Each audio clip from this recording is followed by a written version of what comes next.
Okay சோத்திரமாக போய்டும். ஓகேப்பா, okay.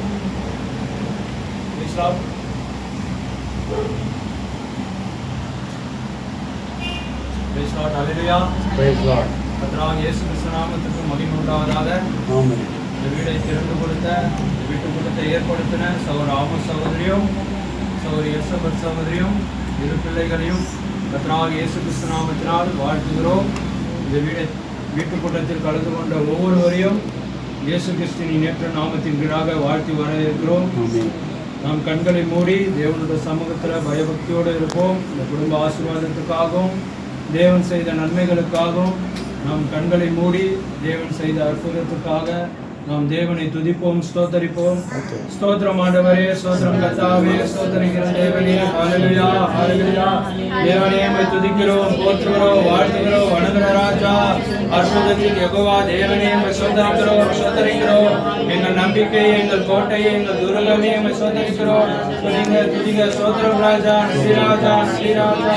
தேவனே எங்களை ஜீவனோடு காத்தவரே உம்மை நன்றியோடு துதிக்கிறோம். எங்களுக்காக இந்த கல்வாரி சிலுவையில் அடிக்கப்பட்டவரே, நொறுக்கப்பட்டவரே, எங்களிலே பெற்ற ஆண்டவரே, பாவத்தை ஆண்டவரே உம்முடைய ரத்தத்தை கொண்டு ஆண்டவரை கழுவி சுத்திகரித்தவரே உம்மை நன்றியோடு துதிக்கிறோம். எங்கள் யெகோவா தேவனே, எங்கள் மாறாத கர்த்தராகிய இயேசு கிறிஸ்துவே உம்மை துதிக்கிறோம். ஹல்லேலூயா, ஹல்லேலூயா.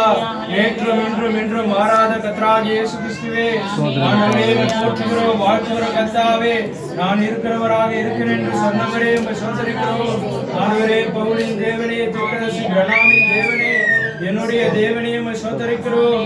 ஹல்லேலூயா. என் மனவாளரே, என் தேற்றரவாளரே உம்மை ஸ்தோத்திரிக்கிறோம். சத்திய ஆவியானவரே உம்மை ஸ்தோத்திரிக்கிறோம். சகல சத்தியத்துக்குள் நடத்துகிறவரே உம்மை ஸ்தோத்திரிக்கிறோம். ராஜாவை போற்றுகிறோம், வாழ்த்துகிறோம். கர்த்தாவே, ஆண்டவரே இந்த வீட்டுக்குட்ட ஆராதனையிலே ஆண்டவரே நாங்கள் பங்கு கொள்ளும்படியாய் தேவனே நீர் பாராட்டின கிருபைக்காக, இரக்கத்துக்காக கொடா கோடி நன்றி ராஜா. ஆண்டவரே எங்கள் குற்றம், குறைகள், பாவங்கள், எல்லா அவிசுவாசமான எண்ணங்களும் ஆண்டவரே கர்த்தராகிய இயேசு கிறிஸ்து நாமத்தின் கீழாக ஆண்டவரே மன்னிக்கும்படியாய் ஒப்புக் கொடுக்கிற கர்த்தாவே. ஆண்டவரே நாங்கள் ஏறெடுக்கிற பாடலை ஆசீர்வதி கர்த்தாவே. ஆண்டவரே வார்த்தை கொடுக்கிற சவுரை மறைத்து நீரே பேசும் கர்த்தாவே. தொடக்கம் முதல் முடிவு வரை நீரே வழிநடத்து கர்த்தாவே. நன்றி ராஜா.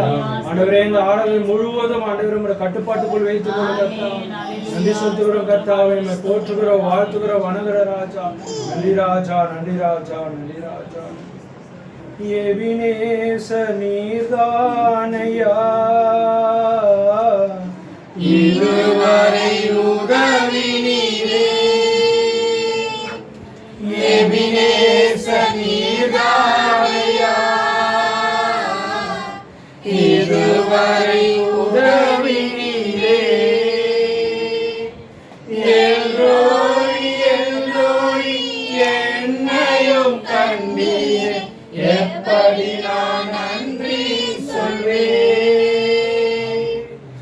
எல்லோரி எல்லோரி என்னையும் கண்டீரே, எப்படி நான் நன்றி சொல்வேன். நன்றி நன்றி ஐயா, கோடி கோடி நன்றி ஐயா. ஆமென். நன்றி நன்றி ஐயா, கோடி கோடி நன்றி ஐயா. மறவாமல் நினைத்தீரையா, மனதார நன்றி சொல்வேன். என்னை மறவாமல் நினைத்தீரையா, மனதார நன்றி சொல்வேன். இரவும் பகலும் என்னை நினைத்து இதுவரை நடத்தினீரே. இரவும் பகலும் என்னை நினைத்து இதுவரை நடத்தினீரே. நன்றி நன்றி ஐயா, கோடி கோடி நன்றி ஐயா. நன்றி நன்றி ஐயா, கோடி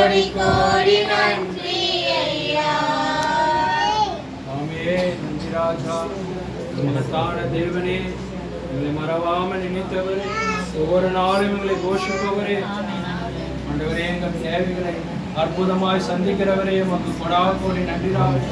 தேவனே, இந்த வீட்டு கூட்டத்தை ஏற்படுத்துவதற்காக நன்றிராஜ். ஆண்டவரே, வார்த்தை கொடுக்கிற சகோதரை மறைத்து நீரே பேசுங்க. ஆண்டவரே, இங்கே எதிர்பார்ப்போட வந்திருக்கிறோம். ஆண்டவரே, நடத்துகிற குடும்பத்துக்கு மாத்திரம் இல்லை கர்த்தா, கலந்து கொள்ளுகிற ஒவ்வொருவருக்கும் இந்த வார்த்தையானது பிரயோஜனமாய் இருக்கிற கர்த்தா. உங்களுடைய வார்த்தை வெறுமையாய் திரும்புவதிலே நாங்கள் வேதத்தில் கேட்டோம் கர்த்தா. அந்த வார்த்தையானது ஒரு ஆத்மாவை ஆண்டவரே இடைப்பாறுதல் பண்ண செய்யும் கர்த்தா. ஒவ்வொரு வார்த்தையானது ஒவ்வொருவரை மனம் திரும்புதல் கொண்டு வரட்டும். ஆண்டவரே, இன்னமாய் வெளிப்பாடை பெற்றுக்கொள்ளட்டும் கர்த்தா. ஒரு கிறிஸ்துவனோட ஸ்தானத்தில் அந்த வார்த்தையானது பொறுத்துட்டும் கர்த்தா. ஒவ்வொரு வார்த்தையை கொடுக்கிற சகோரை மறைத்து நீரே பேசுங்க. தொடக்க முதல் முடிவு வரை நீரே வழிநடத்து கர்த்தா. உங்களுடைய நாம மகிமைக்கென்று இந்த ஆராதனை ஏற்பட்ட கர்த்தா. கர்த்தராக இயேசு கிறிஸ்து நாமத்தினால் ஜெபிக்கிறேன். தொடக்கமாய் ஒரு 2 சரணம் மாத்திரம் நம்ம பாடலாம். வார்த்தைக்கு கடந்து போவதற்கு முன்னாடி ஒரு 2 அடி மாத்திரம் தேவனை உயர்த்தி பாடலாம். கரங்களை தட்டி உற்சாகத்தோடு பாடுவோம்.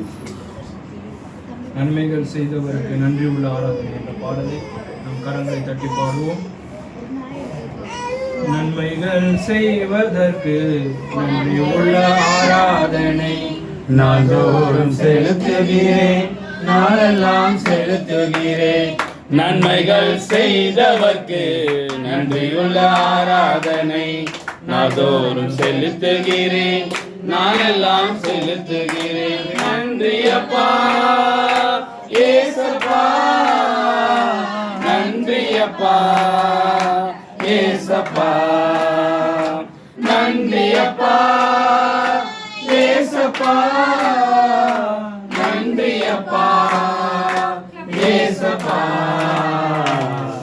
நன்மைகள் செய்வதற்கு நன்றியுள்ள ஆராதனை நாள்தோறும் செலுத்துகிறேன், நாளெல்லாம் செலுத்துகிறேன். நன்மைகள் செய்வதற்கு நன்றியுள்ள ஆராதனை நாள்தோறும் செலுத்துகிறேன், நாளெல்லாம் செலுத்துகிறேன். இமை பொழுது என்னை நீ கைவிடவில்லை, நிமிடந்தோறும் விசாரித்து நடத்துகிறேன். இமை பொழுது என்னை நீ கைவிடவில்லை, நிமிடந்தோறும் விசாரித்து நடத்துகிறேன். நாட்கள் எல்லாம் உன் கரத்தில் இருக்கிறது, நாட்கள் எல்லாம் உன் கரத்தில் இருக்கிறது. வருஷங்களை நன்மையினால் முடிசூட்டினீர், இந்த வருஷங்களை நன்மையினால் முடிசூட்டினீர். நன்றி அப்பா ஏசப்பா, நன்றி அப்பா ஏசப்பா, நன்றி அப்பா ஏசப்பா, நன்றி அப்பா ஏசப்பா. நன்மைகள் செய்தவர்க்கு நன்றியுள்ள ஆராதனை நாள்தோறும் செலுத்துகிறேன், நாளெல்லாம் செலுத்துகிறேன். நன்மைகள் செய்தவர்க்கு நன்றியுள்ள ஆராதனை நாள்தோறும் செலுத்துகிறேன், நாளெல்லாம் செலுத்துகிறேன். பாவ சேற்றில் இருந்து என்னை தூக்கி எடுத்தீரே, நாற்றமெல்லாம் கழுவி என்னை மார்பில் அணைத்தீரே. பாவ சேற்றில் இருந்த என்னை தூக்கி எடுத்தீரே, நாற்றமெல்லாம் கழுவி என்னை மார்பில் அணைத்தீரே. அனுதினமும் அபிஷேகத்தில் மகிழ வைத்தீரே, அனுதினமும் அபிஷேகத்தில் மகிழ வைத்தீரே. அப்பா உந்தன் சித்தம் செய்ய பழக வைத்தீரே, அப்பா உந்தன் சித்தம் செய்ய பழக வைத்தீரே. நன்றி அப்பா ஏசப்பா, நன்றி அப்பா ஏசப்பா, நன்றி அப்பா ஏசப்பா, நன்றி அப்பா ஏசப்பா. நன்மைகள் செய்வதற்கு நன்றியுள்ள ஆராதனை நாள்தோறும் செலுத்துகிறேன், நாளெல்லாம் செலுத்துகிறேன். நன்மைகள் செய்தவர்க்கு நன்றியுள்ள ஆராதனை நாளோறும் செலுத்துகிறேன், நாளெல்லாம் செலுத்துகிறேன். ஆமென் ஆமென். நன்றி ராஜா, நன்றி கர்த்தாவே. சோத்திரம் கர்த்தாவே. ஆண்டவரே, எங்கள் வாழ்க்கையில் நீர் செய்த நன்மைகள் ஏராளம் கர்த்தாவே. ஒரு நாள் சொன்னால் போதாது கர்த்தாவே. ஒவ்வொரு சிறு காரியத்திலும் நீர் இருக்கிறீர். எங்கள் தேவைகளை அற்புதமாய் சந்திக்கிறீர் கர்த்தாவே. பாடி ஒவ்வொருவரையும் தேவன் தாமே ஆசீர்வதிப்பாராக. இந்த வீட்டு குடும்ப ஆசீர்வாதத்துக்காக தேவ செய்தி அளிக்கும்படியாய் பாஸ்டர் பால் பிரதரை முன்னாடி அழைத்து வார்த்தை பிரசங்கிக்கிறேன்.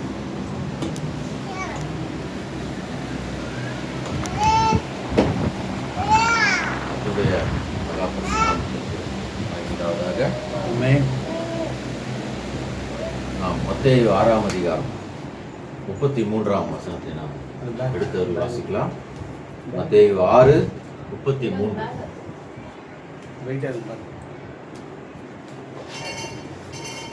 முதலாவது தேவனுடைய ராஜ்யத்தையும் அவருடைய நீதியையும் தேடுங்கள், அப்பொழுது இவைகள் எல்லாம் உங்களுக்கு கூட கொடுக்கப்படும். ஆமென். ஸ்தோத்திரம் ஆண்டவரே, நேற்று இன்றும் வார்த்தையில் மாறாத இருக்கிற ஜீவனுள்ள தேவனாய் கர்த்தாவே, தேவனே, இந்த கடைசி காலத்திலே தேவனே ஒரு தீர்க்கதரிசி மூலமாக நீர் உம்மை வெளிப்படுத்தினதுக்காகவும் ஸ்தோத்திரம் ஆண்டவரே. இந்த வீட்டு கூட்டத்திலே உங்கள் பிரசன்னத்தை நாங்கள் விசுவாசிக்கிறோம். எங்களுக்கு வேண்டிய காரியங்களை நீர் போதிக்க முடியாது. இயேசு கிறிஸ்து நாமம் கர்த்தருடைய மகா பரிசுத்த நாமத்துக்கு மகிமை உண்டாவதாக. நான் வயதிலே சகோதரன் டேவிட் கர்த்தராக மூத்தவனாக இருந்தாலும் இங்கே இருக்கிறவர்கள் என்னை விட காஸ்பல் சொல்வதில் அனுபவம் மிக்கவர்.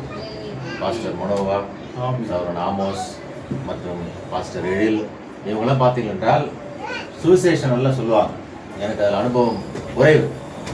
ஆகவே கர்த்தருடைய ஒத்தாசையை கொண்டு நாம் ஒரு சில நிமிடங்களுக்கு இந்த காரியங்களை நாம் பார்ப்போம். இப்பொழுது வேதாகம் சொல்லுகிறது, முதலாவது தேவனுடைய ராஜ்யத்தையும் அவருடைய நீதியும் தேடுங்கள் என்று சொல்லுவோம். நாம் முதலாவது தேவனுடைய காரியங்களை நாம் தேட வேண்டியவர்களாக நாங்கள் விசுவாசிக்கிற இங்கு அநேக சகோதர சகோதரிகள் இருக்கிறார்கள், உன்னிப்பாக கவனிக்க வேண்டும். இந்த கடைசி காலத்திலே தேவன் ஒரு மனிதனை அனுப்பினார். அவர் பெயர் சகோதரன் வில்லியம் மரியன் பிரணாம். அவர் இந்த கிறிஸ்தவ உலகத்தை அசைத்த ஒரு நபர். அன்று பழைய ஏற்பாட்டிலே எலியாவை கொண்டு எப்படி தேவன் அந்த இஸ்ரேல் தேசத்தை அசைத்தாரோ, அதே போல இந்த கடைசி காலத்திலே 1954ஆம் வருஷம் மும்பைக்கு அவர் வந்தார். மும்பைக்கு அவர் வந்து அவர் கூட்டங்களை நடத்தினார். 17 மத தலைவர்கள் அவருக்கு ஒரு விருந்தை வைத்தார்கள். நம்ம இந்தியர்கள் எப்பொழுதுமே உபசரிப்பார்கள். 17 மத தலைவர்கள் அவருக்கு ஒரு விருந்தை வைத்து, அதே நேரத்தில் இவருடைய போதகத்தில் இவரை பிடிக்கலாம்னு பிளான் பண்ணார். ஆனால் அவர் சொன்னார், இயேசு கிறிஸ்தவர் மாறாதவர் என்று அவர் சொன்னார். அன்று கூடின மக்களை பார்த்தீர்கள் என்றால், மாமிசம் சாப்பிடாதவர்கள், ஒரு ரத்தம் கூட சிந்தாதவர்கள், அவ்வளவு ஜெயினர்கள், புத்தர்கள், முகமதியர்கள் மற்றும் இந்துக்கள், எல்லா மதத்தினரும் அங்கு இருந்தனர்.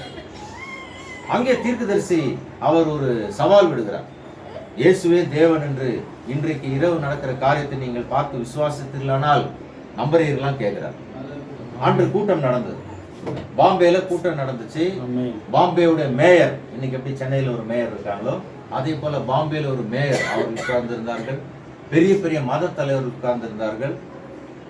தீர்க்கதரிசி இங்கே சகோதரன் பிரணாம், அவர் கர்த்தருடைய ஊழியக்காரர், அவர் நின்ற பொழுது வியாதியஸ்தருக்காக ஜெபிப்பவர்கள் வந்தார்கள். அங்கே ஒரு குருடன் வந்தார். இப்பொழுது இவர் தேவனுடைய மனுஷன் என்பதனால் அந்த குருடனை பார்த்து அவர் கேட்கிறார். இப்பொழுது மக்களை பார்த்து கேட்கிறார். இவர் குருடனா இருக்கிறார், இவருக்கு ஒன்றுமே தெரியாது. ஆனால் உங்கள் மதத்தில் உள்ள கடவுள்கள் எல்லாம் இவரை சுகமாக்க முடியுமா என்று கேட்டார். பதில் இல்லை. இப்பொழுது தேவன் இவருக்கு கண் பார்வை கொடுத்தால் நீங்கள் விசுவாசிக்கிறீர்களா? அப்பொழுது அவர் சொல்கிறார், நீ குருடனா இருந்தாய், நீ தினமும் காலையிலே சூரியனை வணங்காமல் எதுவும் செய்ய மாட்டாய். இப்படி நீ சூரியனை உன் கண்ணால பார்த்து பார்த்து உன் கண் பாதிப்பாகி உன் கண் பார்வை போய்விட்டது, உண்மையா என்று கேட்கிறார். உண்மை என்றார். அப்பொழுது அவர் சொன்னார், நீ இயேசுவை விசுவாசிக்கிறாயா? ஆமென் என்று சொல்லும் பொழுது சுகம், கண் பார்வை திறந்தது. அந்த மனுஷன் அந்த இடத்துல ஓடினார். மக்கள் அங்க இருக்கிற போலீஸ்காரரால் கூட்டத்தை கட்டுப்படுத்தவில்லை. ஏன் இதை சொல்கிறேன் என்றால், இது இந்திய வரலாற்றிலே மறுக்க முடியாத ஒரு உண்மை. அதனால்தான் சகோதரன் பிரணாமுக்கு அடுத்ததாக விசா கொடுக்கவில்லை. அன்றைக்கு இருந்தது காங்கிரஸ் கவர்மெண்ட்.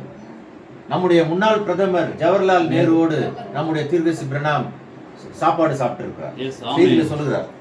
அப்படிப்பட்ட ஒரு தேவன் நாம் கொண்டிருக்கிறோம். அவர் மாறாத தேவன். ஆகவே இங்கே பாருங்கள், அதே தேவன் சொல்லுகிறார், முதலாவது தேவனுடைய ராஜ்யத்தையும் அவருடைய நீதியையும் தேடுங்கள், இப்பொழுதே இவளெல்லாம் உங்களுக்கு கூட கொடுக்கப்படும்.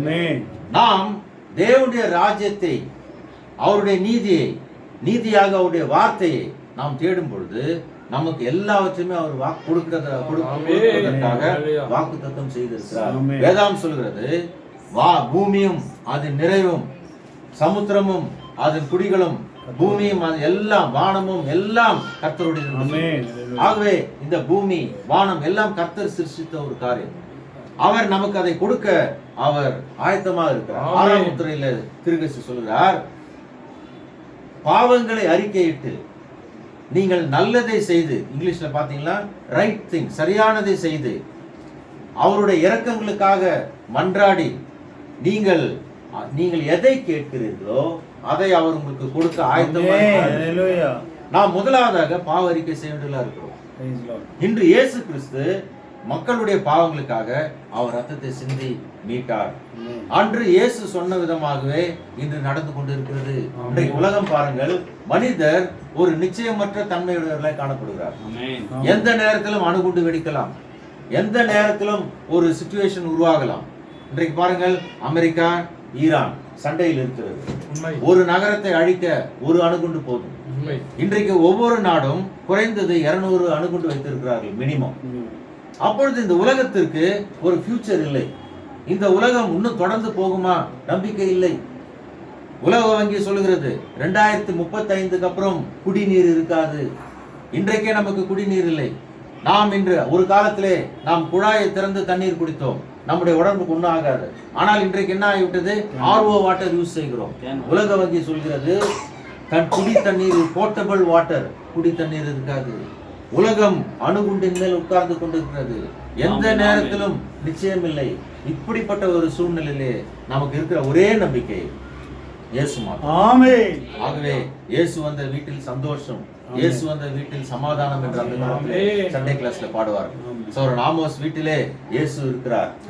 ஆகவே தேவ சமாதானம் வீட்டிலே அவர் தங்கி இருக்கும். ஆனால் ஒரே கண்டிஷன், முதலாவது தேவனுடைய ராஜ்யத்தையும் அவருடைய நீதியும் சொல்கிறார். முதலாவது தேவனை வைக்க வேண்டும், இரண்டாவது சபையை வைக்க வேண்டும், மூன்றாவது உங்கள் குடும்பத்தை வைக்க வேண்டும். இது அவர் பேசியிருக்கிறது. ஆகவே முதலாவது நாம் தேவனை வைக்க வேண்டும். முதலாவது ஃப்ரெண்ட்ஷிப் கிடையாது, முதலாவது எதுவுமே கிடையாது. இயேசு தான் முதலாவதா இருக்கும். இயேசு இந்த வீட்டின் தலைவராக இருப்பார். ஆனால் எல்லா காரியங்களும் நமக்கு அவர் கொடுக்க அவர் ஆயத்தமாக இருக்கிறார். ஆகவே நாம் அவரை முன்வைத்து இந்த யாத்திரையில நாம் தொடர்ந்து நாம் செல்லும் பொழுது அவர் நமக்கு எல்லாவற்றும் அளிக்க தேவனா இருக்கிறார். இப்போ கடல்ல ஒரு மீன் இருக்கும். அந்த மீன் திடீர்னு யோசிச்சான், நான் கொஞ்சம் தண்ணீர் குடிக்கிறேன், ஏன்னா கடல் தண்ணீர் வற்றி போகும்னு நினைச்சா அந்த மீன் அறிவாளியா முட்டாளா? முட்டாள். அதே போலதான் நாம் இயேசு கிறிஸ்து எதை கேட்டாலும் அவர் கொடுக்க அவர் ரெடியா இருக்கிறார். ஏனென்றால் அவருடைய களஞ்சியங்கள் பூரணமானது. ஏனென்றால் சரீர பிரகாரமும் அவர் கொடுக்க அவர் தேவனா இருக்கிறார், ஆவிக்குரிய விதத்திலும் அவர் கொடுக்க தேவனா இருக்கிறார். அன்று சாலமோன் தேவனிடம் இஸ்ரவேலரை வழிநடத்த ஞானத்தை கேட்டான், ஆனால் தேவன் அவனுக்கு எல்லாவற்றையும் கொடுத்தார். அதே போல நாம் தேவனுடைய ராஜ்யத்தை முதலில் நாம் தேடுவோமானால் அவர் நமக்கு எல்லாவற்றையும் கொடுத்தார். அடுத்த சகோதரன் ஆமோஸுக்கு சொந்த வீடும் வரும் கண்டிப்பாக.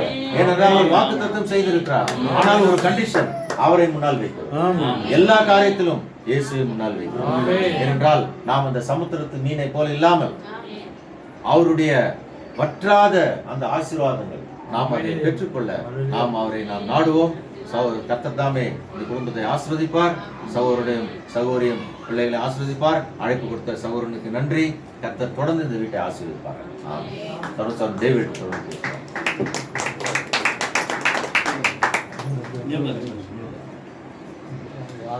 வேத புஸ்தகத்திலிருந்து வசனத்தை வாசிப்போம். அதான் லாஸ்ட்டு போயிடலாம். நான் லாஸ்ட்டு போயிடலாம். அப்போஸ்தலர் 10ஆம் அதிகாரம் 35வது வசனத்தை வாசிப்போம்.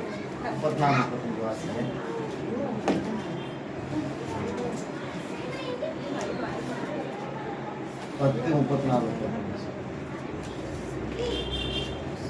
அப்போது பேதுரு பேசத் தொடங்கி, தேவன் பட்சபாதம் உள்ளவர் என்றும் எந்த ஜாதியினாயினும் அவருக்கு பயந்திருந்து நீதியை செய்கிறவன் எவனோ அவனே அவருக்கு உகந்தவன் என்றும் நிச்சயமாய் அறிந்திருக்கிறார். கர்த்தர் இந்த வசனம் ஆசிரியராக உண்மையாகவே பிரதர் பால் அவர் காலேஜில் ப்ரொஃபஸராக இருக்கார், டாக்டரேட் வாங்கியிருக்காரு. ஆமாம். ஒரே ஒரு பொருத்தனை தான் பண்ணேன். ஒன்று இந்த இன்னைக்கு ஆமோஸ் வீட்டில் செய்தி எடுக்கணும்னா, தீர்க்கதரிசி பாம்பேயில் என்ன நிகழ்ச்சியை சொன்னாரோ அந்த எலியாவை பற்றியும் அந்த அற்புதத்தை பற்றி தான் பேசணுன்னு தான் என்னோட முடிவு. இது பரிசுத்த வேதத்தை வானம் பூமி எழுது போனாலும் இது சாட்சியாக வச்சுட்டு அவர் காட்சியிலே கிடையாது. இங்கே பேச வேண்டிய நபர் நானும் பினகாசும் தான், நான் இவர் கிடையாது. இங்கே வர்றதுக்கே இவர் கிடையாது. இன்னைக்கு ஃபர்ஸ்ட்டு இவர் இங்கே வந்திருக்கிறார் இல்லையா? ஆமாம். இப்போ நான் தேவன்கிட்ட பொருத்தனை பண்ணுறேன். ஆண்டவரே நான் இங்கே பேசணும்னா பாம்பேயில் நடந்த நிகழ்ச்சி ஏன்னா போயிட்டு வந்தவாங்க அந்த இடங்கள்லாம் போய் பார்த்துட்டு வந்தேன். தீர்க்கதரிசி தங்கின இடம், அவர் பிரசங்கம் பண்ண இடத்தெல்லாம் போய் பார்த்துட்டு வந்தேன். சரி, அந்த காரியத்தை தான் இந்த ஜனங்களுக்கு அறியாத ஆராதிக்கிற ஜனங்களிடத்துல பேசணும்னு முடிவு எடுத்தேன். கர்த்தர் எனக்கு பதில் சகோதரர் பால் மூலம் அதை பேசி வேலையை முடிச்சுட்டான்னு நான் விசுவாசிக்கிறேன். நான் என்ன சொன்னேன் சொல்லுங்க பார்க்கலாம். ஆமேன் நான் சொல்ல, பாம்பேல நடந்த ஆமேன் நான் சொல்ல, கர்த்தர் சகோதரர் பால் மூலம் பேசி அந்த காரியத்தை எல்லாம் முடிச்சுட்டாருன்னு சொன்னேன். சரிங்களா? இப்போ மறுபடியும் அந்த வசனத்தை வாசிங்க. இதுதான் இந்த வீட்டினுடைய சாட்சி. 2-3 சாட்சியில ஒரு காரியம் தான். இது நானும் அல்ல, அது பால் தாயில கர்த்தர் தான் இந்த காரியத்தை இங்க செஞ்சிருக்காரு. இதுதான் ஏற்ற நேரம், இது ஏற்ற ஜனங்கள், ஏற்ற எல்லா காரியம் சரியா நடந்துட்டு இருக்குது. நான் வாசித்த அப்போஸ்தலர் 10ஆம் அதிகாரத்துல 34-35 வாசிங்கன்னு சொன்னேன். அப்பயும் வாசிக்க சொன்னேன், இப்பயும் வாசிக்க. அப்போது பேதுரு பேசத் தொடங்கி, தேவன் பட்சபாதம் உள்ளவர் என்றும் எந்த ஜனத்திலாயினும் அவருக்கு பயந்திருந்து நீதியை செய்கிறவன் எவனோ அவனே கர்த்தருக்கு நிச்சயமா. அவன் முதலாவது அவர் என்ன எடுத்தாரு? முதல் வசனமே தேவன் ராஜ்யத்தின் நீதியை தேடுகிறதா, எதுலுமே மிஸ் ஆகல. நான் எடுத்த வசனமும் அதான் எடுத்து நான் மூடி வச்சுட்டேன் இது சைலண்டா. ஆக எல்லாமே பேரலா பொருந்தினே வருது. ஸோ எந்த ஜனமா இருக்கலாம், எந்த ஜாதியா இருக்கலாம், யாரா அந்த ஆண்டவராக இயேசு கிறிஸ்துவை ஏற்றுக்க தயாரா இருந்தா அவங்க என்ன பண்ணுவாங்க? ரட்சிக்கப்படுவாங்க.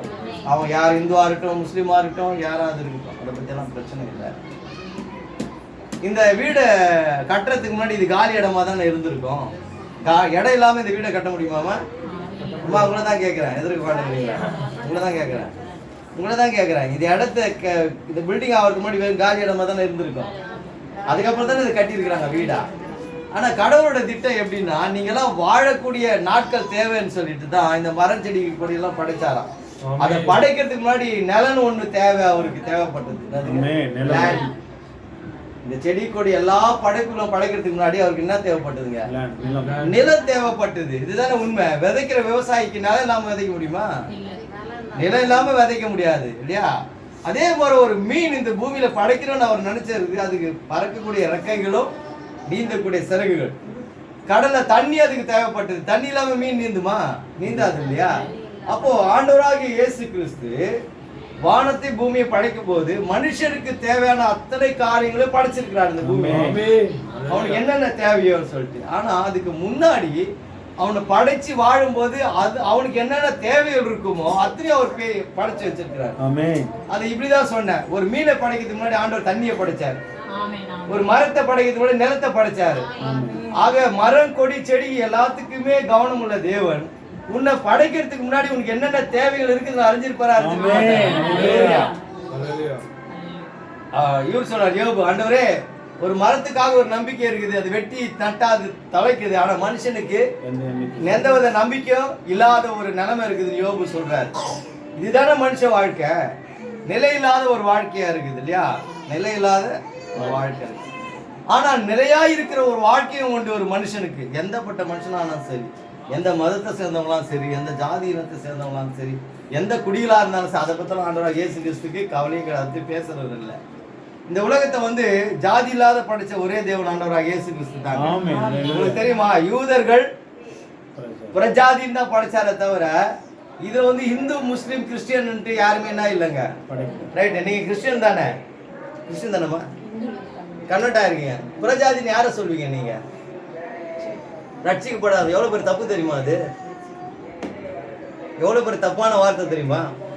யூதர்கள் இந்த வேதத்துல, புறஜாதிகள், இது ரெண்டு தான் கேட்டகரி இருக்கு. இந்த வேதம் முழுதுமே யூதர்களையும் புறஜாதியாதான். அந்த இஸ்ரேல் மக்கள் தான் நம்ம எல்லாருமே புறஜாதி. அப்புறம் நீங்க எப்படி இன்னொரு புறஜாதி உருவாக்குவீங்க? ஏன்னா நம்ம கற்றுக்கொண்ட பிரமாணங்கள் என்னதுங்க அது மாதிரியா இருக்குது. இதுதான் அவங்க இவங்கெல்லாம் டீச் பண்ணிட்டு வந்தாங்க. என்னாட்டி நம்ம எல்லாம் கிறிஸ்தவங்க, ரட்சிக்கப்பட்டவங்க, அவங்க எல்லாம் யாரு? புறஜாதி. அவங்க ரட்சிக்கப்படாதவங்க எல்லாம் புறஜாதியா. மொத்தமே ஒரே ஜாதி தான். ஆண்டவர் படைச்ச எல்லா மனுஷனுக்கும் புறஜாதிகள் தான். அது எந்த வித அதுல கேட்டகரி எல்லாம் கிடையாது. நான் இந்த அது இதுன்னெல்லாம் சர்டிபிகேட்ல எழுதுறீங்க பாத்தீங்களா, அந்த மாதிரி பிரிவினை எல்லாம் கிடையாது. எல்லாமே பிரஜாதிகள் தான் நம்ம எல்லாருமே. ஆக நீங்க இந்த சகோதரியை பார்க்கும் போதோ, நீங்கள் ரட்சிக்கப்படாத ஒரு சகோதரியை பார்க்கும் போதோ, அவங்க புறஜாதி, நம்ம ரட்சிக்கப்பட்ட நீங்க பார்க்கவே கூடாது. நீங்க ரட்சிக்கப்பட்டிருக்கீங்க, அவங்க ரட்சிக்கப்படாது இருக்கிறீங்க, அவ்வளவுதான் வித்தியாசம். சின்ன வித்தியாசம் தான். நீங்க ரட்சிக்கப்பட்டிருக்கீங்க, அவங்க ரட்சிக்கப்படாதவங்க. இப்ப நீங்க ரட்சிக்கத்தானே பட்டிருக்கீங்க, கரெக்டுங்களா? நீங்க ரட்சிக்கப்பட்டீங்க. ஆனா வசனம் சொல்லுது முடிவு பருந்த நிலை நிற்பனே ரட்சிக்கப்படான்னு எழுதியுது. எப்படி பாதிலே நீங்க சொல்றீங்க நான் ரட்சிக்கப்பட்டவன்னு? முடிவு பருந்த நிலை நிற்பவனே ரட்சிக்கப்படுவான். இன்னும் முடிவே வரலையே, புரியுதுங்களா சொல்றது? ஆக அந்த ஓட்டத்துல நம்ம என்ன பண்ணிட்டு இருக்கோம்? பயணம் செஞ்சுட்டு இருக்கோம். வசனம் தான் உண்மை, வேதம் தான் உண்மை, வசனம் தான் உண்மை. முடிவு பருந்த நிலை நிற்பவனே ரட்சிக்கப்படுவான். ஆக இந்த ஓட்டத்தை நம்ம எல்லாருமே பிரயாசப்பட்டு என்ன பண்ணிட்டு இருக்கீங்க? என் டைம்ல இருந்தாலும் சரி, நீங்க இல்ல வேற எந்த ஸ்தாபனத்துல இருந்தாலும் சரி, தேவன் அற்றவளா இருந்தாலும் சரி, யாரா இருந்தாலும் சரி, அவங்க எல்லாமே என்ன தான் பண்ணிட்டு இருக்கோம்? நம்ம பயணத்துல தான் இருக்கிறீங்களே தவிர யாருமே நான் முடிச்சுட்டேன் என் ஓட்டத்தின் பவுல மாதிரி சொல்ல முடியாது. அவன் முடிவு காலத்துல தான் அதை பேசினான். ஸோ நல்லா புரிஞ்சுங்க. அம்மா இங்கே பாருமா, இங்கே ஒரு கடவுள் இருக்காரு. உங்க ரெண்டு பேர் என்ன கொஞ்சம் கவனிச்சிங்கன்னா பார்த்தீங்கன்னா நல்லா இருக்கும். இவர் வந்து இயேசு கிறிஸ்து, இவர் வந்து அல்லாஹ், அவர் வந்து விநாயகர். விநாயகர் இவர் என்ன பண்றாரு?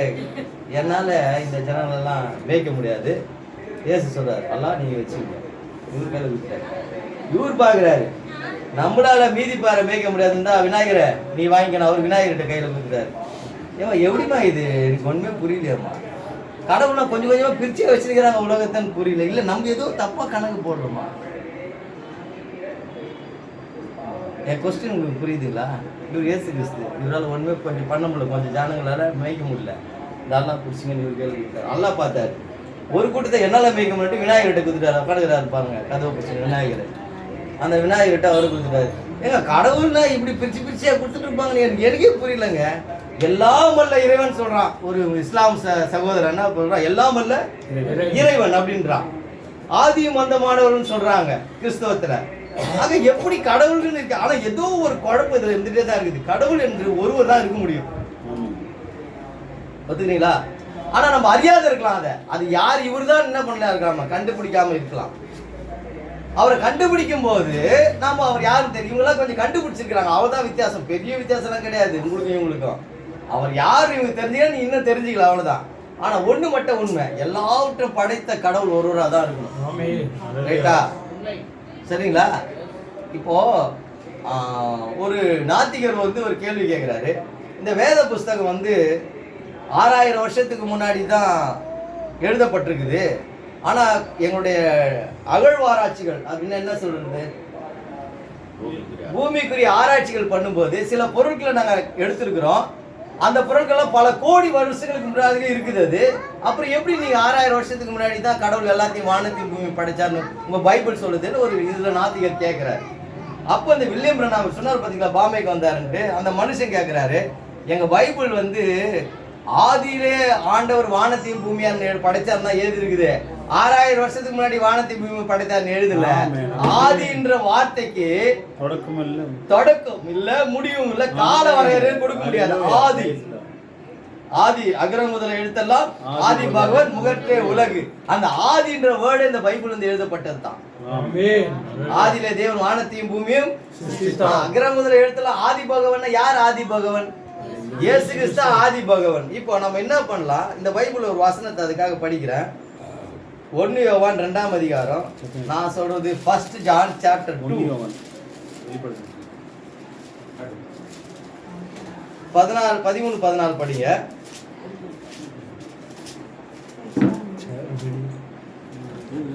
பிள்ளைகளே, ஆதி முதல் இருக்கிறவரை நீங்கள் அறிந்திருக்கிறதினால் உங்களுக்கு எழுதுகிறேன். படிமா எடுத்தவங்க யாராவது? படிமா. நான் தான் அகர முதல் எழுத்தெல்லாம் ஆதி பகவன் முதற்றே உலகம் தானே பேசினுக்கிறேன். இந்த ஆதின்ற வேர்டு எங்க இருந்து முடியுது? பைபிள் முடியுது பாருமா, இத படிமா. பிதாக்களே, ஆதி முதல் இருக்கிறவரை நீங்கள் அறிந்திருக்கிறதினால் உங்களுக்கு எழுதுகிறேன். வாலிபரே, வாலிபரே, பொல்லாங்கனை நீங்கள் ஜெயித்ததினால் உங்களுக்கு எழுதுகிறேன். நீங்க உட்கார்ந்த வாலி பசங்க ஓடி போயிடுச்சு 2 பேரு உள்ள வந்தாங்க. வாலிபர்களே, எங்க போய் முகத்தை திருமுகத்தை கொஞ்சம் காட்டினீங்கன்னா நல்லா இருக்கும். இப்படி வாங்க, இப்படி எதிர்க்க உட்காருங்க. இப்படி 2 பேரும் உட்காருங்க. இப்படி கீழே உட்காருங்க. எங்கேயாவது உட்காருங்க. 2 பேரும் உட்காருங்க. 10 நிமிஷம் முடிச்சிடலாமா? டைம் எல்லாம் எடுக்க மாட்டேன். நீ உட்காந்தீங்கன்னா நல்லா இருக்கும். படிமா. வாலிபர்களே, படிமா. பொல்லாங்கனா இந்த உலகத்துல இருக்கிற எதெல்லாம் பெற்றோர்கள் கீழ்ப்படி, இதெல்லாம் கீழ்ப்படி, இதெல்லாம் கீழ்ப்படியாதுன்னு சொல்றாருல்ல, அந்த காரியத்தெல்லாம் நீங்க ஜெயிச்சிருக்கிறபடியால் வாலிப பிள்ளைகளே உங்களுக்கு தான் பேசுறேன். இந்த பொல்லாங்கன்ற வார்த்தை உங்களுக்கு வித்தியாசமா இருக்கு. அந்த பூமியில இருக்கிற பாவ காரியங்கள். ஏறி கூட உட்காரு. படிமா. பிள்ளைகளே, நீங்கள் பிதாவை அறிந்திருக்கிறதுனால் உங்களுக்கு எழுதுகிறேன். பிதாக்களே, ஆதி முதல் இருக்கிறவரை நீங்கள் அறிந்திருக்கிறீர்கள். இப்போ பேரண்ட்ஸ், டியர் பேரண்ட்ஸ் கூப்பிடுது பைபிள். முதல்ல கூப்பிடுது பிள்ளைகளே, நீங்கள் பொல்லாங்கனை ஜெயிச்சிருக்கிறதுனால எழுதுது. இப்போ அப்படியே திரும்பி பிதாக்களிடத்துல வருது. நீங்களும் ஆதி முதல். இந்த வசனம் மாறவே இல்லை. பாத்தீங்களா?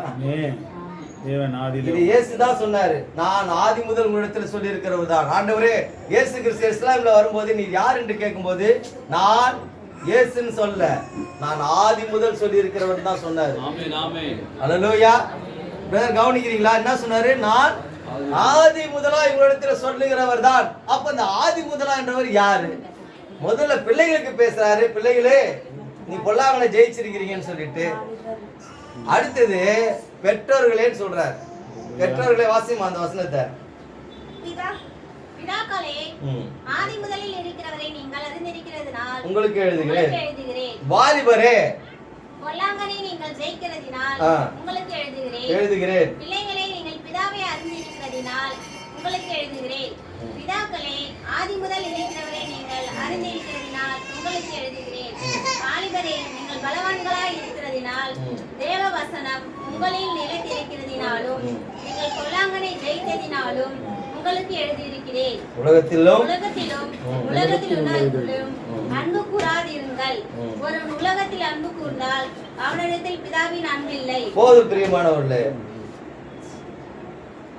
அதே அதிகாரத்தில் 8வது வசனத்துல வாசிங்க. மேலும் நான் புதிய கற்பனைகளை எழுதுகிறேன். உங்களுக்கு எழுதுகிறேன். இது அவருக்குள்ளும் உங்களுக்குள்ளும் மெய்யாய் இருக்கிறது. ஏனென்றால் இருள் நீங்கி போகிறது, மெய்யான ஒளி இப்போது பிரகாசிக்கிறது. பாருங்க, இந்த கற்பனை ஏற்கனவே உங்களுக்குள்ளயும் அவருக்குள்ளயும் இருக்குதான். எல்லாரும் என்ன நினைச்சுக்கிறாங்க? நான் இயேசு கிறிஸ்துவ ஏத்துக்கினேன். இவங்களுக்கு கேட்டா சொல்லுவாங்க 25 வருஷத்துக்கு முன்னாடி ஏத்துக்கினேன்னு சொல்லுவாங்க. ஐயாவுக்கு கேட்டா ஒரு 30 வருஷம்னு சொல்லிட்டு. இல்ல வசனம் அப்படி சொல்ல. ஒரு நாளும் வசனம் அப்படி சொல்ல. அவர் உங்களுக்குள்ளும், அந்த புதிய கற்பனை அவருக்குள்ளும் இருக்குதான். யாருக்குள்ள இருக்குது? சர்வத்தை உண்டாக்கின ஆதி முதலாய், அகர முதல எழுத்தெல்லாம் ஆதி பகவன் முகற்றே உலகன்னு சொன்ன வசனம், அந்த வார்த்தையின்படி ஆதி முதலாய் பிள்ளைகளை நீங்க அறிந்திருக்கிற வசனம் முடிந்து பார்த்த பைபிள் 1 யோவான்ல. அவருக்குள்ளும் உங்களுக்குள்ள என்ன இருக்குதுங்க? அந்த புதிய கற்பனை இருக்குது. அந்த புதிய கற்பனை என்ன? நானே மெய்யான தேவன். வானத்தை பூமியை படைத்தவர் நான் தான். சகலவற்றை இந்த வேதத்தை வாசிக்க ஆரம்பிச்சீங்கன்னா அது எல்லாமே இருக்கும். இந்த உலகத்துல ஏம்மா நீங்கள் இந்து கோயிலுக்கு போயிருக்கீங்களா? போறீங்க தானே? போய் கடவுள்கிட்ட எதுக்கு போகிறீங்க சொல்லுங்க, எதுக்கு போகிறீங்க? சும்மா சொல்லுங்க, ஃப்ரெண்ட்லியாக பேசுங்க. ஒரு 5 நிமிஷம் முடிச்சிடறேன், அவ்வளோதான். எதுக்கு போகிறோம் நம்ம? மனசு அமைதிக்கு. அப்புறம் வேண்டுதலுக்காக கிடைக்கும். என்னைக்காவது இந்த பூமியை விட்டு போகும்போது அடுத்த ஒரு உலகம் இருக்குது, கடவுளே அந்த இடத்துக்கு என்னை கொண்டு போறதுக்கு ஏதாவது தடையா இருந்தா அதை என்னை விட்டு நீக்கிடு என்னைக்காவது நீ கேட்டுக்கிறியா?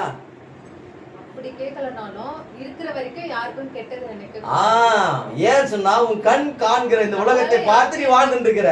என் சகோதரன் நண்பன் மற்றவங்களுக்கு துரோகம் பண்ணக்கூடாது, யாருக்கும் கெடுதல் நினைக்கக்கூடாது, யார் குடும்பத்தை கெடுக்க கூடாது. இது சராசரி ஒரு மனுஷன் நினைக்கக்கூடிய, இதையும் அவங்க தான் அப்படிதான் வாழ்றாங்க. ஆனா என்ன உங்களுக்கு அவங்களுக்கு வித்தியாசம் சொன்னா, இதுக்கு நடுவுல ஒண்ணு இருக்குதுமா. டக்குன்னு சீக்கிரம் முடிச்சுக்கணும் சப்ஜெக்ட. குழந்தைய வச்சுக்கிறோங்க, வச்சுக்கணும். சரி, அதே 1 யோவான் 2ஆம் அதிகாரம் 12ஆம் வசனத்தை வாசிங்க.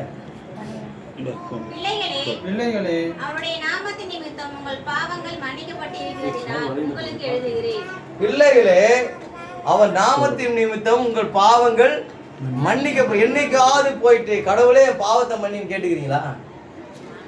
ஏன்னா அது என்னன்னு தெரியாது. பாவன்ற வார்த்தைக்கு என்ன தெரியாது, முதல்ல அர்த்தம் தெரியாது. அப்படின்னா நான் சொல்றேன் உங்களுக்கு, இந்த பூமியை விட்டு நான் கடந்து போகும்போது ஏதாவது அந்த பக்கம் ஒரு நல்ல ஒரு வாழ்க்கை இருக்குன்னு சொன்னா, அந்த பக்கம் ஒரு உலகம் இருக்குன்னு சொன்னா, அதுக்கு என்கிட்ட ஏதாவது தவறான காரியம் தான், அதை என்ன மன்னியுன்றது தான் பாவ மன்னிப்புன்ற வார்த்தை. புரிஞ்சுக்கிட்டீங்களா? ஆக இவங்களுக்கும் அவங்களுக்கு ஏன் இந்த வேத புஸ்தகத்தை இங்க வச்சிருக்கிறாங்கன்னு சொன்னா, இவங்களுக்கு அடுத்த உலகன்ற ஒரு ரெக்கார்டு இதுல இருக்குது. பரலோகம்னு ஒண்ணு இருக்குது, அதுல போனா இப்படி வாழாண்டு ஒரு ஆதாரம் இந்த வேத புஸ்தகத்துல இருக்கிறதுனால இவங்க அதை எடுத்து வாசிக்கிறாங்க, அதுக்குரிய காரியங்களை ஆராயிறாங்க. அப்போ ஆனாலும் இவங்களும் போக முடியாது, இது படிச்சாலும் இவங்க போக முடியாது, இவங்க இருக்கிற யாரும் போக, நானும் போக முடியாது. ஏன் போக முடியாதுன்னா, நடுவுல ஒரு சட்டம் ஒண்ணு இருக்குது. அந்த வசனம் திருப்பி படிங்க. பிள்ளைகளே, அவருடைய நாமத்தின் நிமித்தம் உங்கள் பாவங்கள் மன்னிக்கப்பட்டிருக்கிறதினால் உங்களுக்கு எழுதுகிறேன். எவருடைய நாமத்தின் நிமித்தம்? முதல்ல அவருடைய நாமத்தின் நிமித்தம் உங்கள் பாவங்கள் மன்னிக்கணுமா? முதல்ல ஒரு நாமன்றது பேர். அண்ணா நாம வாழ்க, எம்ஜிஆர் நாம வாழ்க, கலைஞர் நாமம் வாழ்க, வைகோ நாமம், அம்மா நாமம் வாழ்க, இப்போ விஜய் தளபதின்றாங்க, விஜய் நாமம் வாழ்க, இப்போ கடைசியா சேர்க்க போறாங்க. அதுல நாமன்றது பேரு. அப்ப யாரோ ஒரு பேர்ல பாவ மன்னிப்புன்னு ஒண்ணு இருக்குது. சிஸ்டர் வாசிங்க, அந்த வசனத்தை படிச்சீங்களா? அருமையான சகோதரி மேல் வீட்டுல இருந்து வந்திருக்கிறீங்களே, அவரோட நாமத்தின் நிமித்தம் உங்க பிள்ளைகளே உங்கள் பாவங்கள் மன்னிக்கப்படணும். ஆக இந்த பரலோக ராஜ்யத்துக்கு போறதுக்கு ஒரே தகுதி பாவம் மன்னிக்கப்படணும். ரைட்டுங்களா? இவங்களும் போக முடியாது, வெளிப்படையாவே பேசுறேன். நீயும் போக முடியாது, இவங்களும் போக முடியாது, நானும் போக முடியாது. எது வரையிலும் இந்த பாவ மன்னிப்பை பெற வரலாம். இது நம்ம போற இடத்துல இந்த பாவ மன்னிப்பை கத்து தருதா? நீங்களும் சர்ச்சைக்கு போறீங்க, அந்த அம்மாவும் கோயிலுக்கு போறாங்க. நீங்களும் யாரும் கெட்டு போகணுன்ற சர்ச்சைக்கு போல, அந்த அம்மா யாரையும் கெடுக்கணும் கோயிலுக்கு போல. அவங்களும் நல்ல இடத்துல ஒருத்தரையும் கெடுக்க கூடாதுன்னா கோயிலுக்கே போறாங்க. மன அமைதி தேர நீங்க போறாங்க. நீங்க சொல்றீங்க ஆண்டவராக இயேசு கிறிஸ்து உலகம் கொடுக்க கூடாது, சமாதானத்தை தருகிறேன்னு சொல்றாருன்ட்டு. அதுதானே வித்தியாசம் மாத்தி மாத்தி பேசுனீங்க ரெண்டு பேரும். கரெக்டா? ரெண்டு பேரோட நோக்கமும் சரி, 100% உங்க நோக்கம் சரி, 100% உங்க நோக்கமும் சரி. ஆனால் ரெண்டு பேருமே போக முடியாது பரலோகத்துக்கு. காரணம், பாவமானது என்ன பண்ணணும்? முதல்ல மன்னிக்கப்படும். பாவனை என்ன தெரிஞ்சாதானே முதல்ல மன்னிக்கப்படு கேட்கறதுக்கு. பாவமே தெரியாத உட்காந்துக்கிறாங்க இந்த அம்மா,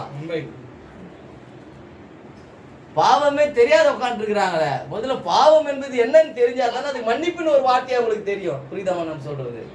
இந்த பாவத்துக்கு நீ நானும் காரணம் இல்லை. இந்த பைபிள் ஆதாம் யாவல் 2 பேர் வந்தாங்க, அவங்க தான் காரணம். அவன் செஞ்ச பாவம் நம்ம ரத்தத்துலேயே தொடருது. ரைட்டுங்களா? எங்க போயிடுச்சு அந்த குட்டி குழந்தை ஒண்ணு நின்றுந்தாங்க, அவரை ஒரு இழுத்து கச்சிருவா நம்ம கைய. அவங்க அப்பா அம்மா சொல்லி தரல, யாராவது ஒன்று இழுத்தாங்கன்னா கடின்னு சொல்லிட்டு. அந்த கடிக்கிற தன்மை எங்கிருந்து வந்தது சகோதரி? இல்ல அந்த ப்ரொஃபசர் சொல்லி கொடுத்தாருன்றியா? இல்ல இல்ல, ரொம்ப ஏய் அப்படின்னும். அது யார் சொல்லி கொடுத்தது? அவங்க ஆயா சொல்லி கொடுத்தாங்களா? அவங்க சொல்ல அம்மா. எப்படின்னா நம்ம பிளட்லயே இருக்குது அது. இந்த அது நீங்கன்னு சொன்னா சபை தேவன் ஆண்டவராக இயேசு கிறிஸ்துவை ஏத்துக்கிற.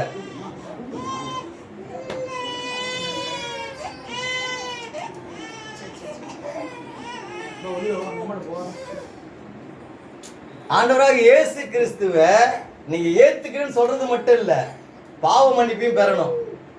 சரிங்களா? நான் வந்து உன் பாவம் மன்னிச்சுன்னு சொன்னா மன்னிக்கப்படாது, வாய்ப்பே கிடையாது. ஆண்டவராக இயேசு கிறிஸ்து இந்த பூமியில சிலுவையில போனாருன்றாங்கல்ல, அவர் மரிச்சான்னு கேள்விப்பட்டிருப்பீங்கல்ல. குருத்தோலகத்தெல்லாம் இயேசை பத்தி சாதாரணமா உங்களுக்கு தெரியும். அவர் ஏன் சிலுவைக்கு போனாருன்னு தெரியுமா உங்களுக்கு? தன் ஜீவனை கொடுக்கறதுக்கு மட்டும் போல. எல்லாரும் சிலுவை தூக்குவாங்க, குருத்தோல் நாயர் மாதிரி பிடிச்சிட்டு போவாங்க. அவர் ரத்தத்தை சிந்தினார் பார்த்தீங்களா, அந்த ரத்தத்துல வந்து பாவ மன்னிப்புன்னு ஒரு தன்மை இருந்தது. மற்றோட பாவங்களை மன்னிக்கிற ஒரு தன்மை அந்த ரத்தத்துக்குள்ள இருந்தது. அதனாலதான் ஒரு ரத்தத்தை சிந்தி பாவத்தை மன்னிச்சு அதை நீ ஏத்துக்கும் போது தான் பாவ மன்னிப்பு உண்டாகும். நான் சொல்ற வார்த்தை புரிஞ்சுதுங்களா? அவர் எனக்காக ரத்தத்தை சிந்தினார், என் பாவத்தை மன்னிக்க. நான் சொல்ற பாருங்க, இவங்களும் நாங்களும் கூட சர்ச்சைக்கு போறது மற்றவங்களை கெடுக்கிறதுக்காக போல, மற்றவங்களுக்கு பிரச்சனை கொடுக்க போல, நீயும் போல. அதுதான் முக்கியமான விஷயம். இந்துக்களா இருந்தாலும் கூட பரவாயில்ல, நீங்களும் மற்றவங்களுக்கு உபத்திரவத்தை கொடுக்கறதுக்கோ பிரச்சனையை கொடுக்கறதுக்கோ அது அந்த மாதிரி கூட சர்ச்சைக்கு போறாங்க. ஆண்டவரே மற்றவங்களாம் அழிச்சுன்னு சொல்றதுக்காக சர்ச்சைக்கு போயின்னுக்குறாங்க. இல்ல இல்ல இல்ல, நம்மளோட நோக்கம் எல்லாருக்குமே சரியா இருக்குது. ஆனா ஏதோ ஒரு தவறு இருக்குதாங்க. அது என்ன தவறுனா, நம்மளோட பாவம் மன்னிக்கப்படாமலே நம்ம போயிட்டு இருக்கிறோம். சரிங்களா? புரியுதுங்களா? அப்போ அந்த பாவம் மன்னிக்கப்பட்டதுன்னு ஒரு நிச்சயம் நமக்கு இருக்கணும். அல்லேலூயா. அவரோட அப்போ வசனம் என்ன சொல்றது? வசனம் திருப்பி படிங்க. பிள்ளைகளே, அவருடைய நாமத்தின் நிமித்தம் உங்கள் பாவங்கள் மன்னிக்கப்பட்டது. அந்த நாமம் எதுன்னு தெரிஞ்சாதான் நம்ம முதல்ல, அதுதான் ஆண்டவராகிய இயேசுவின் நாமம். நாங்க பாட்டெல்லாம் பாடினாங்க, பைபிள் எல்லாம் படிச்சாங்க. சரி, அதுக்கு என்ன வழி இருக்கு இந்த வேதத்துல? ஒருவேளை நாளைக்கு நீங்க இன்னைக்கு இல்ல, நாளைக்கு நீங்க ஆண்டவரை ஏத்துக்கலாம். இயேசு கிறிஸ்து தான் மெய்யான கடவுள், நீங்க ஏத்துக்கலாம். ஏத்துக்கின பிறகு நான் எப்படி பாவ மன்னிப்பை பெறுவேன்னு கேட்டீங்கன்னா, ஒருவேளை அன்னைக்கு வராத போயிடலாம். ஆனா நான் இன்னைக்கே படிச்சுட்டு போயிடுறேன். அப்போஸ்தலர் 2 அதிகாரம் 38வது வசனம்.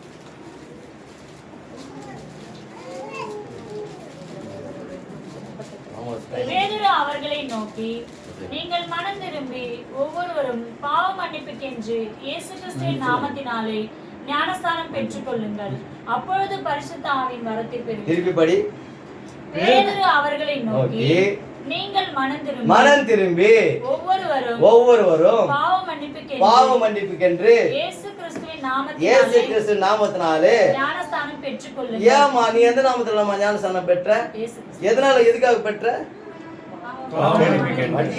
பாவ மன்னிப்பு தானே. அப்ப பாவம்னு ஒண்ணு இருந்தது, அது மன்னிக்கணும்னா அந்த வசனம் சொல்லுது, அவரோட நாமத்தினாலே நீங்கள் பாவங்கள் மன்னிக்கப்பட்டிருந்து எழுதிருக்குதுல்ல. அந்த நாமம் எழுதுன்றது இந்த இடத்துல சொல்லுது. அது இப்ப இந்த சகோதரி நாளைக்கு ஆண்டவராக இயேசு கிறிஸ்து ஏத்துக்குனா, நிச்சயமா இந்த வசனத்தின்படி அவன் தண்ணியில போய் முழுகி நான் இயேசு கிறிஸ்து மெய்யான தேவன் எத்தனை ஞானஸ்தானம் கொடுங்கன்னு ஏற்க வேண்டியதா இருக்குது. கரெக்டுங்களா?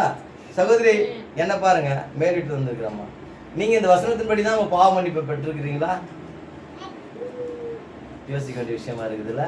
இப்படி ஒரு ஞானஸ்தானத்தை கேள்வியாவது பட்டிருக்கீங்களா? நீங்க கேள்விப்படல. ஆனா இந்த பைபிள்ல தான் இருக்கு. இந்த பைபிள்ல தான் இருக்கு.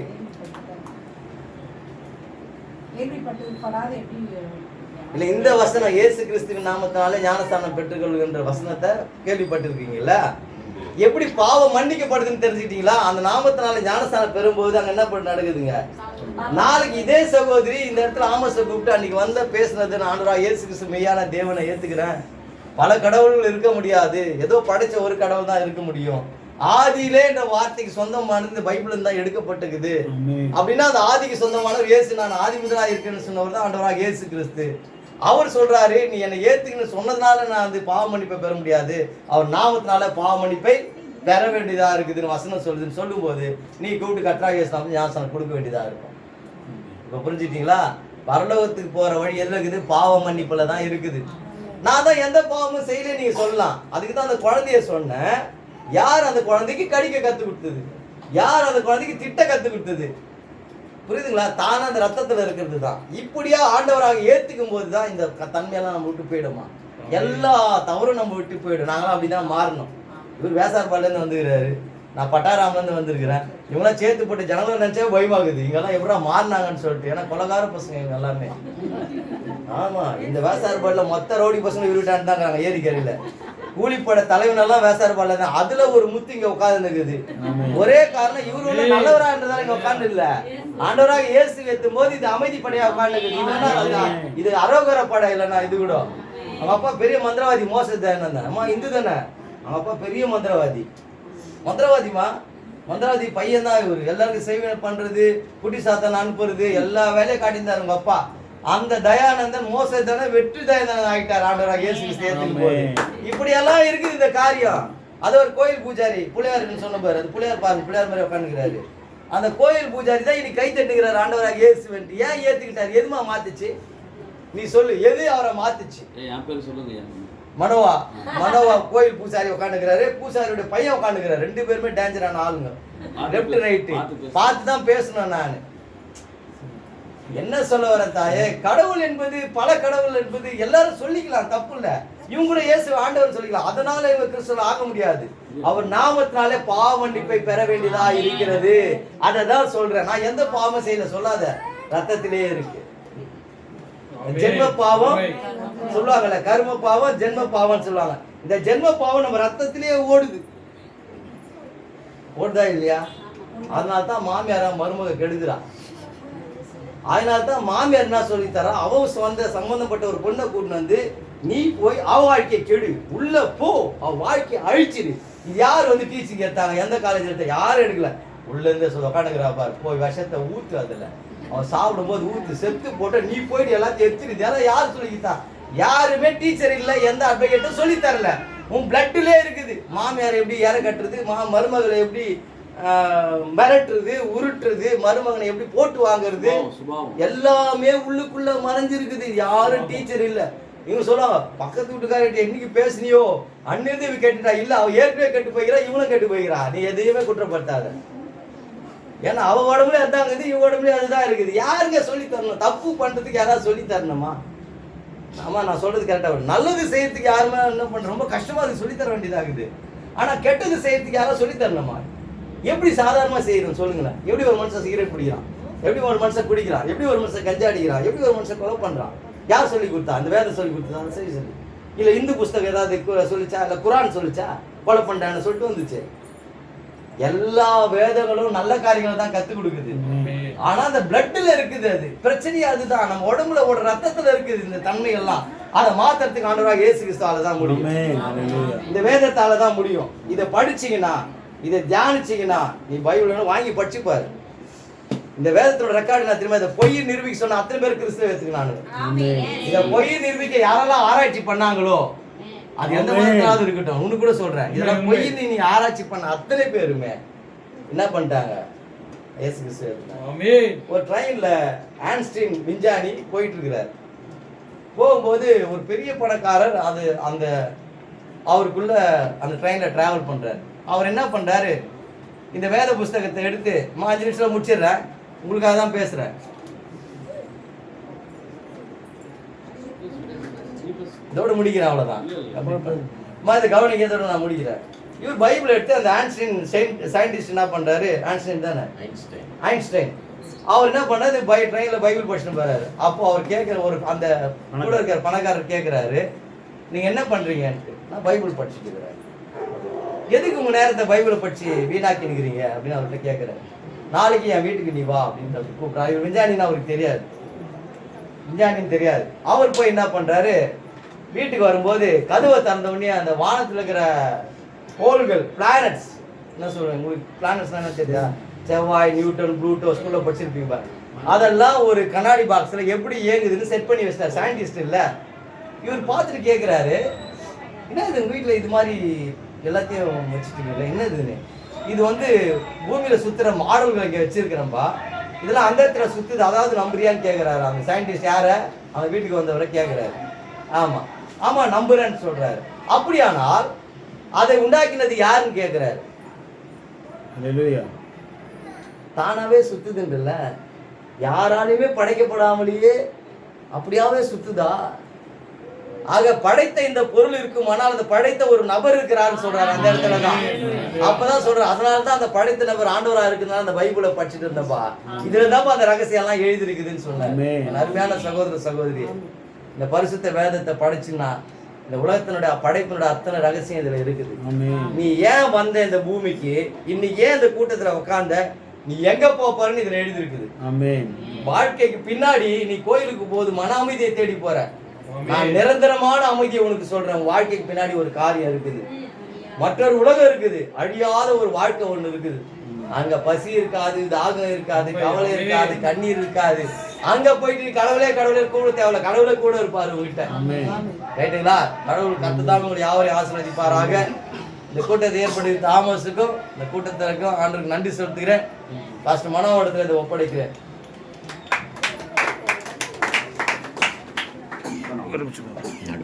நீங்க உட்காருங்க.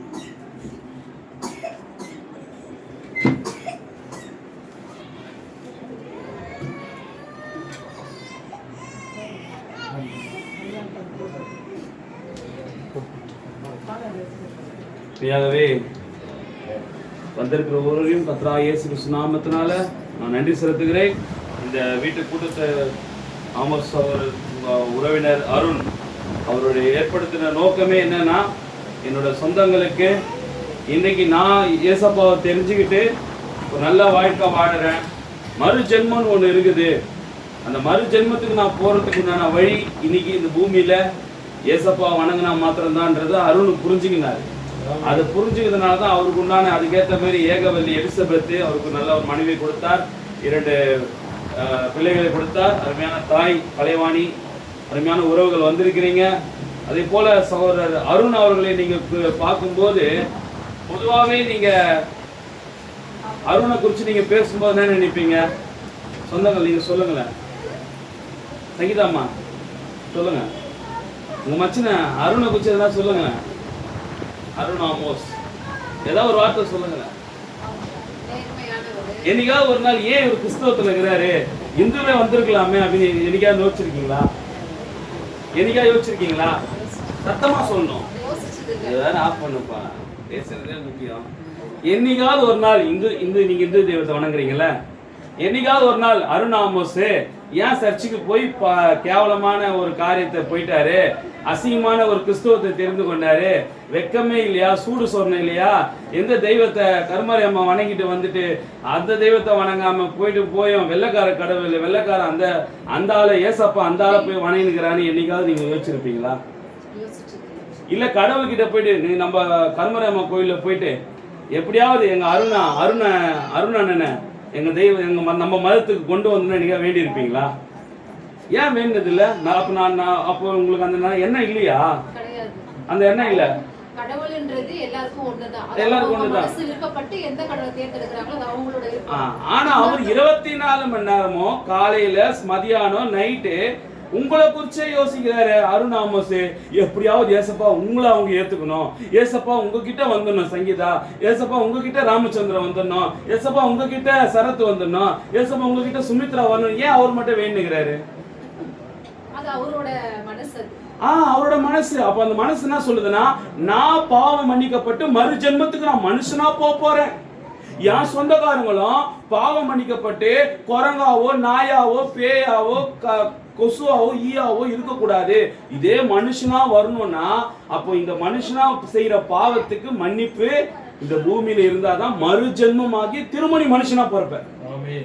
அதை தெரிஞ்சுக்கிறதுனால தான் அவர் எனி டைமும் சங்கீதா ரசிக்கப்படணும், ஏசப்பாவை ஏத்துக்கணும், 2 கிசிகாவும் அப்புறம் கோஷிகா குஷிகா குஷாலி கலைவாணி ராமச்சந்திரன் சரத்து அதுக்கப்புறம் சொந்தக்காரங்க எல்லாம் சுமித்ரா எல்லாருமே ஏசப்பாவை ஏத்துக்கணும், ஏசு நாமத்துல பாவம் மன்னிக்கப்படணும். ஏன் தினந்தோட வேண்டி நிற்கிறாரு? அவர் நல்லா இருக்கணும், நல்லா வீடு பங்களா வாழணும்னு நினைக்க வேண்டியதானே. அப்போ ஒரு உண்மையான கடவுள் எதுன்னு தெரிஞ்சதுனால என் சொந்தங்களும் இதை கேட்கணும். இந்த கூட்டம் ஏற்படுத்தின நோக்கம் என்ன?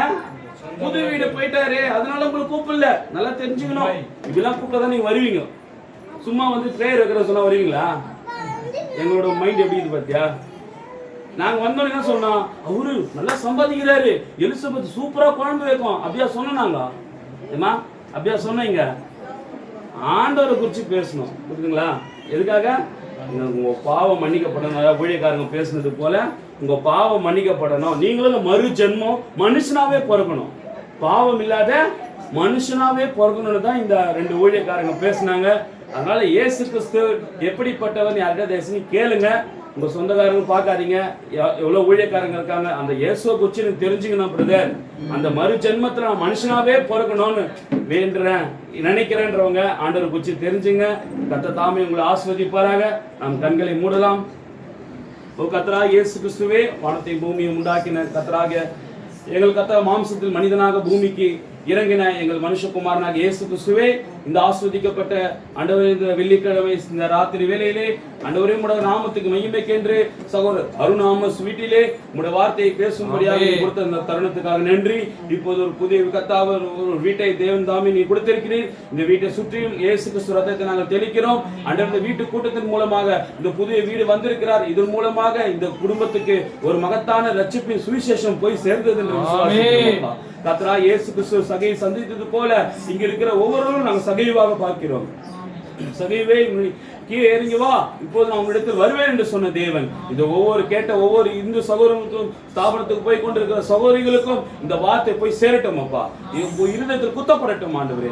பேசின தாசன்களுக்காக ஸ்தோத்திரிக்கிறோம். வந்திருக்கிற ஊழியக்காரர்களுக்காக நன்றி. இந்த வீட்டை திறந்து கொடுத்த சகோதரர் அருணாமஸுக்காகவும் அவரோட மனைவி பிள்ளைகள் எலிசபெத்துக்காகவும் ஆண்டவரே ஒலிவியாக்காகவும் ஷால்வின் ஜெரோமுக்காகவும் கர்த்தராகிய இயேசு கிறிஸ்துவுக்கு நன்றி செலுத்துகிறோம் அப்பா. இந்த கூட்டத்தை ஏற்படுத்தின கிருபைக்காக நன்றி. அலைவாணி தாயருக்காக நன்றி. வந்த உறவுகள் அனைவருக்கும் நன்றி. சபையாருக்கு நன்றி செலுத்துகிறோம். எல்லாம் துதி கனமையும் யாவையும் ஒருவருக்கு செலுத்துகிறோம். கர்த்தராகிய இயேசு கிறிஸ்து நாமத்தினாலே எல்லாரையும் ஒப்பு கொடுத்து இயேசு கிறிஸ்து நாமத்தினால ஒப்பு கொடுத்து ஜெபிக்கிறேன். ஆமென் ஆமென் ஆமென் ஆமென். God bless you brother, God bless you sister.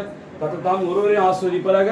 உங்களுக்கு ஒரு சிறு ஆகாரம் இருக்கு, தயவுசெய்து சாப்பிட்டு இந்த குடும்பத்துக்கு வாழ்த்து சொல்லிட்டு போங்க. Thank you. God bless you.